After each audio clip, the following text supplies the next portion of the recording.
Buenas tardes y gracias por estar con nosotros hoy. Mi nombre es Ana Fernández, esto es Ante Usted. Y antes de empezar el programa, le quería decir las gracias a las personas que nos han dado comentarios y nos han mandado preguntas y ideas de temas para nosotros podemos invitar profesionales a hablar sobre eso. Pero hoy tenemos a una persona muy especial, una abogada que nos va a hablar sobre planificación patrimonial y con un orgullo les presento a la abogada Andrea Aguilar. Andrea, mucho gusto, bienvenida. Gracias, Ana. Es un gusto para mí estar aquí contigo. Gracias por la invitación. Gracias por estar con nosotros. Y antes de empezar el tema de hoy, ¿nos puede decir un poquitico sobre Andrea, quién eres, por qué estudiaste las leyes y por qué está aquí en Miami? Oh, wow. Tenemos 2 horas, no mentira. Ok, soy peruano-americana. Soy originalmente de Perú, nací allá, soy migrante, vine hace aproximadamente 15 años, siempre quise estudiar Derecho, es parte de la familia, siempre quise especializarme en tributación porque creo que como abogados ayudamos a muchas personas a resolver muchos conflictos. Siempre quise hacer eso. Llegué aquí con diversos tipos de visa. Primero el interés mío fue estudiar, trabajar y fui por diferentes cambios. Estudié Derecho en el Perú. Y quise también practicar aquí Derecho, a la par aprender el idioma y bueno, empecé un camino un poquito largo de ingresar a la universidad, de pasar por los exámenes que tú ya conoces y después especializarme, seguir una maestría y enfocarme en tributación y planificación patrimonial. ¿Y cuánto tiempo ya tienes en esa área, planificación? Porque esto es una área que es muy especial y no muchos abogados lo hacen. ¿Y por qué entraste en eso también? Sí, realmente vine de familia, business, como decía, siempre he visto compañías que tienen problemas, tratando de, no problemas, el deseo de las compañías es, ok, vamos a construir la compañía, vamos a generar ingresos, ganancias, y por el camino, por no tener información, tienen problemas de tributación. Entonces ese siempre fue mi enfoque. ¿Cuántos años tengo practicando y ejerciendo? Me gradué en el 2015, después de ahí obtuve la licencia y seguí la especialización, entonces desde ese año, vamos a decir que aproximadamente 7 años, ya casi 7 años, más de 6 años de que estoy en esta área que es para mí impresionante. Y usted también tiene ¿cómo se dice? Un LLM, no sé cómo decirlo en español, pero una algo maestría. muy... Sí, es muy especial y tiene que ver con taxes, impuestos. Sí, sí, sí, porque incluso yo estoy en St. Thomas University, que está aquí en Miami Gardens. Ahí ese programa nos da un certificate en tributación. Aparte del JD, cogí el certificate y me di cuenta que no es suficiente porque para poder dar consejo en esa área, dije, no, no es suficiente. Y nuestros profesores nos dijeron, no, necesitan más especialización. ¿Y cuál es el siguiente nivel? Pues ir a una maestría, obtener una maestría en Derecho, y eso es lo que se conoce como un LLM. Y a la par también hice un certificate en International, también, o sea, la escuela que la que fui, Georgetown, nos da también un certificado de especialización en la misma maestría, porque esos temas son un poquito complejos. Sí. Vamos a hablar sobre eso. ¿Nos puede explicar cuáles son sus típicos casos? Y sí, ¿cuándo es que una persona necesita un abogado como usted? Oh, sí. No es tan complicado, es algo súper sencillo, algo que puede pasar a cualquier persona que nos está viendo.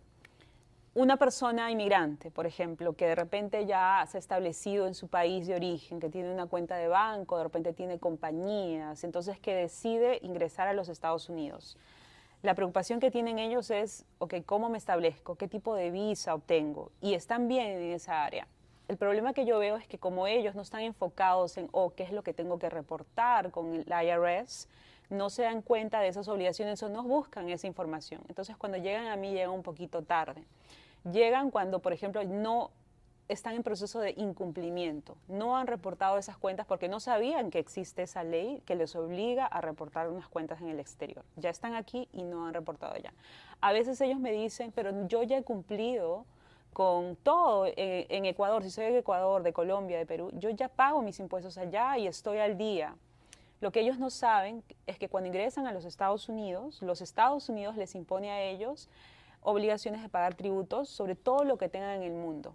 también les obliga a ellos obligaciones de reportar determinados bienes sobre, si se encuentran en, no sé, en la China, en todo el mundo. Entonces eso es algo difícil para ellos de repente de entender o asimilarlo, entonces no entienden que si están en cumplimiento allá, ¿por qué se están metiendo en problemas con el IRS? Llegan a mí porque tienen esa duplicidad, tienen contactos con otros países y eso lo vemos pues en todos lados, ¿no? Estamos en Miami, Ajá. que es el centro de toda Latinoamérica. Todos vienen aquí a visitar, a comprar propiedades y dependiendo de si solo si se están estableciendo aquí, tienen problemas diferentes, ¿no? Si ya son americanos, se establecieron aquí, entonces tienen que reportarlo del exterior. Hay otro tipo de cliente también que es muy importante, que ellos, para mí, en mi mundo, ellos no están viviendo aquí, pero ellos vienen a invertir. El real estate en Miami, ese mercado de venta de bienes raíces, pues es, hemos visto este último año, es un boom. Muy caliente. Muy caliente, como le dice, sí. Entonces ellos vienen y el problema que tienen esas personas extranjeros, que de repente dicen, no, yo estoy bien en Colombia, yo estoy bien en Chile, voy a vivir allá, pero yo quiero invertir en Estados Unidos porque ese mercado es muy caliente, lo vamos a tener muchos beneficios, cuando yo venda la propiedad va a ser muy bueno para nosotros. Ellos no se dan cuenta que aquí los Estados Unidos les impone un tributo de sucesión por encima de los $60,000 de inversión. Entonces ellos vienen a mí cuando de repente alguien falleció y dicen, Andrea, ¿por qué tengo que pagar este impuesto? Me está diciendo, antes de vender la propiedad hay una retención, que es FERPTA, que es este impuesto de 40% que le tengo que pagar al IRS. 40%. Sobre $60,000, hasta un 40% sobre $60,000 que les aplica a los extranjeros. ¿Ves que es horrible esa ley? Oh my gosh. Pero hay una manera de evitar ese tipo de ley o de evitar ese tipo de 40%. Exacto, sí, hay muchas maneras. Por eso es que es importante que ellos hablen con alguien que sepa sobre esas leyes para que ellos les informen y luego ellos tomen decisiones informadas. Porque si ellos saben que eso le va a venir, entonces que ese impuesto va a venir, si es que esa propiedad está a título personal sobre un extranjero, de repente ellos pueden pensar, oh, ¿cómo me protejo? Como lo acabas de mencionar, ¿qué es lo que puedo hacer? Y hay muchas formas. Nosotros establecemos, de repente les informamos a ellos que no lo pueden tener a nombre personal, de repente pueden tenerlo a través de una compañía extranjera.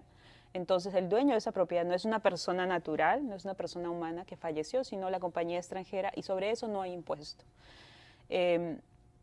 Otra forma es los trusts irrevocables, los fideicomisos irrevocables. Entonces hay diferentes formas que se tienen que analizar considerando muchas cosas, porque no le vamos a proponer a ellos que pongan una estructura de protección cuando de repente su inversión es pequeñita, cuando de repente solo están comprando una propiedad de $300,000 o $500,000. Cuanto mantener una estructura de protección patrimonial les costaría mucho. Lo importante es que ellos sepan que esas leyes existen para que cuando ellos las tengan que afrontar sepan cómo hacerlo. Porque otra opción que ellos tienen también, por ejemplo, es una póliza de seguros. Hay muchas opciones, esto es un mundo, como ves, interesante, pero eso es algo que yo veo que sucede en cada momento y muy frecuente aquí en Miami, que hay mucha inversión extranjera, no solo en real estate, también hay cuentas en inversiones, cuentas de portafolio, en los bancos. Esas cuentas también están sujetas a ese tipo de impuestos. O sea, en mi mundo se llama los US Citrus Property, propiedades que los extranjeros tengan que estén ubicados aquí en los Estados Unidos, ¿no? Entonces hay que mirar ese tipo de inversión para ver cómo nos protegemos, porque cuando los veo, ellos vienen a mí, como te decía, tarde. Nadie está buscando un abogado tributarista, nadie está, es súper aburrido hablar de números, de impuestos. Llegan a mí tarde cuando específicamente alguien falleció y de repente el banco les congeló la cuenta. Y dicen, uy, Andrea, dicen que tengo que preparar una declaración de impuestos sobre sucesiones, pero ¿por qué? A mí mi realtor no me dijo, a mí mi abogado de real estate que me hizo el closing no me dijo. Y yo les digo a ellos, claro, porque ellos seguro en el acuerdo de servicios le dijeron, no les estamos dando consejo legal sobre tributación, porque eso es cierto, ellos no están especializados en esa área. Y en ese momento es un poquito tarde porque si ellos tenían opciones para, por ejemplo, como mencionaste, de fideicomiso, Sí. ese tipo de remedio en este momento, si una persona se muere, es un poquito tarde. Exacto, es bien tarde y eso es lo horrible. la situación en la que nos ponemos nosotros, porque al final queremos ayudarlos cuando vemos que su inversión era súper elevada y decimos, no, ahora le tienes que pagar $500,000 al IRS porque tuviste esta propiedad. Y ellos decían, pero ¿por qué no? Si yo hubiera sabido, hubiera hecho la transferencia. Claro, porque justifica. Lamentablemente es tan tarde. Entonces, en ese momento no hay nada que hacer.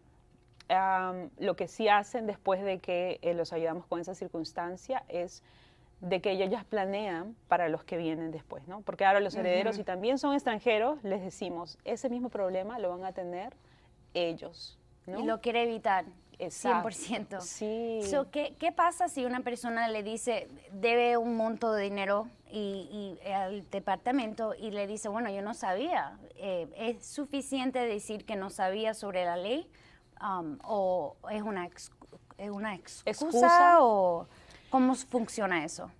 Por ejemplo, con esta circunstancia que acabo de mencionar, de que ya una persona falleció, si es que ellos, no es una excusa, eso ya sucedió, tienes propiedades aquí y sobre eso no va a haber como que salida, no va a haber un remedio para la situación de ellos.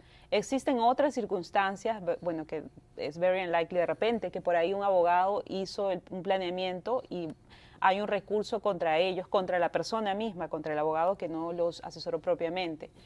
En esa situación va a ser difícil, pero con respecto al primer escenario que mencioné, de esas personas que vienen a los Estados Unidos y que tienen problemas de no reporte, el caso que acabamos de discutir es un caso de impuestos, el pago de impuestos. La ley se aplica, tienes que pagar impuestos, pero también hay penalidades y multas sobre casos de no reporte. Entonces, en esos casos, porque no hay impuestos que se están imponiendo, sí tenemos un buen caso para decir hay una causa razonable.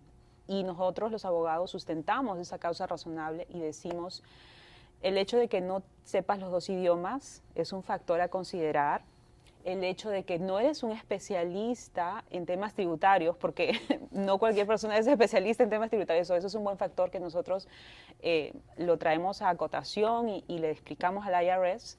El hecho de que de repente estuviste asesorado de alguna manera y tus asesores lamentablemente no te alertaron, porque una cosa es que yo diga, ok, yo no soy especialista en, no sé, en foreclosure, pero entiendo que porque estoy en esa área, te digo, ve a un abogado de foreclosure, por ejemplo, ¿no? Entonces, nosotros tratamos de generar o de hacer un caso el más favorable posible que nosotros podamos encontrar para ayudarlos a que esas penalidades sean reducidas o eliminadas completamente, específicamente con lo que acabas de decir, Ana, justificando de que ellos tienen una causa razonable, que no sabían, ¿no? Pero simplemente decir no sabía no es suficiente, porque if you don't know, o si no sabes, lo que corresponde en venir a una jurisdicción que es ajena a ti es que hagas tu diligencia debida y que pidas información.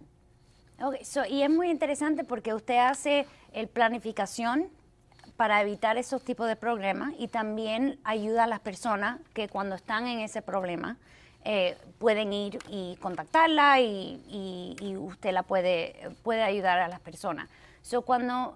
Cuando usted, vamos a suponer que hay un problema con el departamento y tiene que ir a corte, porque yo entiendo que es un poquitico diferente en las cortes en el departamento cuando tiene que ver con ingresos y los taxes, contra la corte que las personas ven en la televisión y por otras cosas. ¿Nos puede hablar un poquitico sobre el típico caso que va a la corte o va delante del IRS? Sí.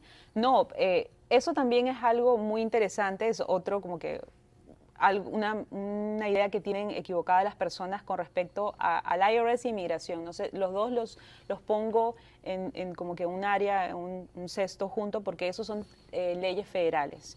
Y esos procedimientos involucran mucho la administración, que ellos mismos, las personas que están en esas circunstancias, pueden hacerlo por ellos mismos. Ellos mismos pueden ingresar a la corte por ellos mismos. No se recomienda, pero la información está para que ellos mismos puedan solucionar esos problemas, se comuniquen directamente con el IRS. El IRS tiene un procedimiento diverso, o sea, desde el momento en que le dan una notificación de que, mira, no declaraste, ellos pueden contactar directamente al IRS, ¿ok? Solo hago esta salvedad para que esas personas que se encuentran en situaciones o en dudas, o no sé cuál es mi situación, El IRS tiene un sistema de comunicación. Yo sé que ahorita es muy difícil comunicarse con un agente, pero ellos cuando uno llama dicen, mira, aquí está la forma, aquí están las instrucciones para que ellos se eduquen. Primero eso. Después, como obviamente ellos se van a sentir abrumados y dicen, no, mira, déjame hablar con un abogado. Hay varias etapas, ¿ok? La primera etapa es que te imponen la multa y entonces uno puede hablar directamente con el IRS y tratar de resolver el caso, incluso con el Departamento de Apelaciones, con el IRS. Te hago todo este cuento, Ana, no, para que más o menos entiendan que no es que directamente vamos a ir a la corte. En un caso civil vamos a ir directamente a la corte, entramos al juez y todo eso. Como hay que proteger el debido proceso del contribuyente, tenemos varias etapas donde de repente se pueden solucionar esos casos. Nosotros no necesariamente vamos a la corte de frente porque eso ya es como que la última instancia. Tratamos de resolver en el camino, tratamos de resolver con el agente del IRS y explicándoles precisamente esta situación. Obviamente que tenemos plazos que proteger y si es que tenemos que proteger algún plazo, iniciamos un proceso en la corte, pero también, aunque el caso se ha iniciado en la corte, podemos hablar con el Departamento de Apelaciones para tratar de resolver el caso. Y después ya entramos a la corte, que es, bueno, estamos con un representante del IRS, de Office of Chief Counsel, con un representante del contribuyente, y el proceso, bueno, es similar a todos los procesos judiciales. Tenemos dos partes, tenemos un juez, no tenemos un jury. En ese caso, cuando vamos al tax court, podemos entrar a la jurisdicción federal. Hay diferentes forums, no sé cómo te lo explico, pero generalmente al que conocen todos, el tax court, es una jurisdicción separada, siguen procedimientos separados en los que también el contribuyente puede ir y representarse solo. Okay. Y mencionaste la Corte de Apelación. ¿Qué significa eso? ¿Eso es cuando una persona recibe una multa y no están en acuerdo sobre eso? ¿O qué es la diferencia en entrar en esa corte o la Corte de Apelación o ir directamente a IRS y tratar de negociar?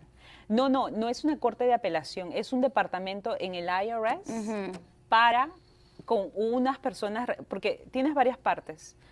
Te imponen una multa, entonces hay un departamento que hace la revisión de ese caso. Entonces esa persona ya te denegó, tú les trataste de hablar con ellos y negó tu caso. Entonces hay otro departamento dentro del IRS, que es el Departamento de Apelaciones, donde hay otros agentes, otros representantes del IRS, y es ahí donde nosotros hablamos, a veces con ellos. ¿Por qué? Porque de repente en este nivel las personas no están muy especializadas. En este Departamento de Apelaciones, ellos ya son más especializados, tienen un equipo diferente, lo revisa de nuevo y decide con nosotros, con conversaciones, y analizan el caso para decidir que de repente reducen la penalidad.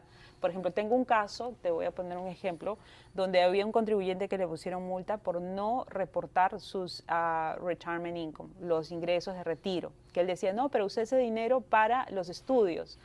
Pero si has sacado esa distribución de tu retirement account, de tu cuenta de retiro, entonces tienes que reportarlo como ingresos. El contribuyente no sabía. Entonces lo que hizo el contribuyente, inició solo, dijo, no, voy a meter una petición a la corte. Ese es el ejemplo típico que te decía, que el contribuyente mismo puede solicitar que se abra un caso en la corte para que un juez revise su caso, porque él tiene derechos al debido proceso y el juez va a verlo incluso cuando él vaya solo. Entonces, pero en el camino se dio cuenta que ese es un proceso no tan sencillo, que él no lo puede manejar. Entonces, aunque tenemos un caso abierto, nosotros podemos ir al Departamento de Apelaciones, que está con el IRS, pero es un departamento separado para tratar de resolver el caso. Hablamos con el agente y le decimos, miren, esas son las circunstancias. Y en su caso, por ejemplo, había la obligación de pagar impuestos y también una multa. Entonces, si yo determino de que, ok, si tienes que pagar impuestos, pero entonces ahora vamos a establecer las comunicaciones con el Departamento de Apelaciones para que te reduzcan esas penalidades, se puede hacer, se puede conseguir. Entonces ahí es donde se inician las negociaciones, donde nos dicen, ok, lo reducimos al 50%, que es bastante. Si estamos hablando, no sé, de multas de 10, 20 mil, 50 mil dólares, es bastante. Al 50%, pienso que sí, que hay un caso. Y ellos también analizan el riesgo de que si esto continúa, si pueden ganar o perder de acuerdo a los argumentos que presentemos cuando ya llegue a la corte, ¿no? Entonces lo que tratamos de evitar es de repente tener un settlement una negociación antes de llegar a la corte, porque pues en la corte ya va a ser un proceso un poquito más complicado, ¿no? De abogados, filings, hearings y así, muy complicado. Pero ese es el camino, ¿no? Entonces, la idea que yo tengo y en lo que enfoco más, como ves, de ver todos estos procesos que de repente es complicado, ¿por qué seguir ese proceso cuando esas personas que van a invertir o que van a mudarse a los Estados Unidos, con un poquito de información pueden evitar todo este camino que es un poquito engorroso, caro y que trae mucho frustración en fin, cuando tengo que ver esos casos es muy triste y yo digo, wow, se pudo haber evitado con conocimiento. ¿Y usted ha manejado casos que van hasta el fin a la corte? Sí, en ese caso mi especialización no es litigar, tengo socios con los que voy a ese nivel. ¿Y cuáles son los típicos casos? Porque obviamente no es que ellos son razonables, pero se tiene que mirar como usted mencionaste, que es caro, es la ley, van a tener que pagar algo, pero ¿cuándo es que un caso llega hasta el fin? Porque obviamente, bueno, para mí es claro, no sé si estoy correcta, pero si va al fin es porque hay algo que se tiene que estar decidido por un juez, porque no es 100% y no es que usted tiene un caso mejor que el mío, pero sí que tiene que tener un juez que determina el problema final. No es tan sencillo como eso. El problema con las leyes tributarias es que tenemos bastante áreas donde no tenemos las reglas súper claras que se aplican. Entonces, en el camino del planeamiento, todos los tributaristas tenemos que tomar posiciones tributarias. Entonces, es ahí donde nosotros también analizamos y decimos, de repente en el camino, en el settlement, que de repente nos conviene resolverlo aquí, porque la posición que se está tomando o que la tomaron ellos en algún momento para o no reportar, a mí estoy hablando de casos sencillos, pero a veces cuando se envuelven compañías y los ingresos que no se reportaron o los contratos entre compañías extranjeras y bla, bla, bla, con las compañías que están establecidas aquí, uno toma posiciones tributarias. Entonces, cuando las posiciones son muy agresivas, ya sabemos que de repente no vamos a ganar si lo llevamos a un juicio con la corte. Entonces son decisiones. También cuando una persona puede sentirse motivada a hacer un settlement o a ir a la corte. Tú sabes que la corte es un proceso caro. Si estamos hablando de una multa de $50,000, por ejemplo, de repente ellos dicen, bueno, no, ¿cuánto me va a costar entre attorney's fees? Mejor hay que tratar de evitar llegar hasta el final, ¿no? Por la parte del cliente. Pero si estamos hablando de una multa de $500,000, de $1,000,000, ellos dicen sí, ok, había una justificación legal para que nosotros tomáramos esa posición o analicemos ese caso de causa razonable que te acabo de mencionar. Los factores justifican realmente, entonces ahí es donde tenemos que hacer ese análisis. Si es que la penalidad es muy elevada, y si hemos visto casos donde son muy elevados, entonces sí justifica, y si tenemos argumentos, para eso estamos nosotros ahí, para poder ayudarlos y ayudarlos a analizar el caso y decirles, ¿no? ¿Cuál es el camino? Otra cosa, hay muchas opciones que ellos tienen y les decimos, mira, si sigues este camino, más o menos esto es lo que va a pasar contigo, esos son los gastos y todo eso, pero tienes un caso que realmente justifica, realmente tienes buenos argumentos, pero hay otros casos en que no. Lamentablemente hay, y tú sabes, no sé si has escuchado, hay gente que incluso esconde su patrimonio, porque si están por encima de, por ejemplo, no sé, 11 millones, la exclusión que te imponen 40% cuando falleces, muchas personas crean compañías extranjeras, no sé, Netherlands, el Panama Papers, los escándalos que viste que pasó, es porque ellos lo hacen a propósito, no quisieron compartir información. Entonces, en esos casos, definitivamente el IRS tiene un buen argumento para ganar. Entonces, en esos casos hay que ver si es que hay un procedimiento que me permite decir, I'm sorry, lo siento, sí, me equivoqué, voy a pagar este porcentaje, ¿no? Que hace unos años había un procedimiento que se llamaba OBDP, que ya terminó, para ese tipo de casos. Entonces, es un poquito complejo, depende de cada circunstancia, depende de cuál es la situación, qué es lo que pasó, de una búsqueda y ver qué es lo que hicieron ellos para estar en cumplimiento. Y si los gastos de abogado a veces es lo que las personas tienen un motivo de hacer un acuerdo de settlement o seguir. Y como mencionaste, depende en el dinero. Pero la ley le da un recurso a las personas para coger su gasto de abogado si ellos ganan. No. No. No. Wow.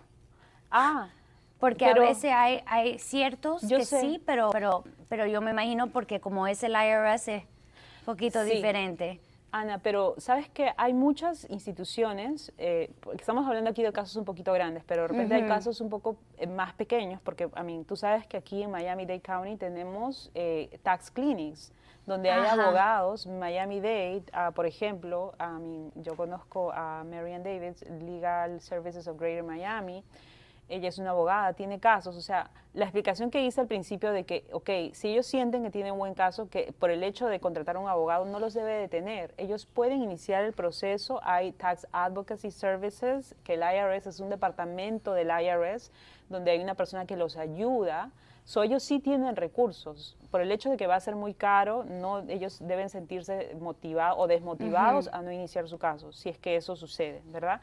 Para las personas que de repente las penalidades no son tan elevadas, estamos hablando de $5,000, de $10,000, y también tienen bajos ingresos, hay tax clinics, como te decía, aquí en Miami-Dade County. Mi propia universidad, St. Thomas, tenía un tax clinic, tiene un servicio de preparación de impuestos gratuitos. Entonces, abogados que lo hacen pro bono. Y tiene que cualificar. Sí, exacto, tiene que calificar. Pero, por ejemplo, para el servicio gratuito de preparación de impuestos, que es sponsored o que el IRS ayuda a que las personas realicen ese tipo de certificación para que se obtenga el servicio gratuito, estamos hablando de más de $50,000. Entonces, esas personas, que tengan menos de $50,000, que no estamos hablando es algo moderado, ¿no? Cualquier persona que tenga menos de 57, creo que es este año, puede acceder a esos servicios. Entonces, ellos ya lo revisan sin ningún costo y tratan de ver, no, eso está fuera de repente de nuestro scope, de la umbrella de servicios que nosotros podemos ofrecer, pero los guían. Lo importante, creo que el propósito es de que ellos sepan que existen reglas que pueden ser un poquito complejas, que empiecen a buscar información en estos lugares donde más o menos tratan de ayudarlos, porque incluso hay certificaciones internacionales, certificaciones para estudiantes que también tienen otro tipo de problemas, estudiantes internacionales, y en el propio servicio del IRS de la preparación, que se llama Volunteer Income Tax Preparation Program, VITA, para que ellos accedan a esta información y se informen y puedan conocer sobre las reglas, ¿no? Sí, bueno, gracias por decirnos sobre eso, porque es muy importante y se nos está acabando el tiempo. No sé si usted le quiere decir unas últimas palabras a las personas que están mirando el programa en las casas. Sí, esto de las inversiones internacionales es un tema muy complejo si uno empieza a analizarlo con detalle, pero hay recursos, hay recursos. Soy miembro de la Cámara Peruano-Americana y nosotros tenemos un evento gratuito sobre cómo invertir en los Estados Unidos, con invitado un abogado de migración, con un abogado de tributación, con un CPA. Solo los invitamos a que si les interesa ese tema o necesitan acceder a más información, nos contacten a info@peruvianchamber.org para darles más información sobre esos eventos. Andrea, muchísimas gracias por estar con nosotros y a ustedes hasta la próxima semana.